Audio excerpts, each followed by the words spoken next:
Hey everyone, in today's video I'm going to show you how to fix slow Android in ThinkPhone 25. So let's start the video. First of all, open settings. In settings, scroll down and then click on storage.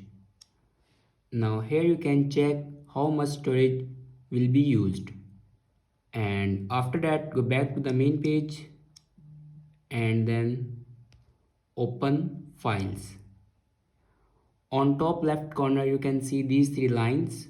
Now click on it and then click on clean. And now here you can clean your storage. After that, go back to the home screen and open settings. And then scroll down in last and then click on system. Now here you can see the option performance. Now click on it. And first of all, turn this button on, smart app launch button on.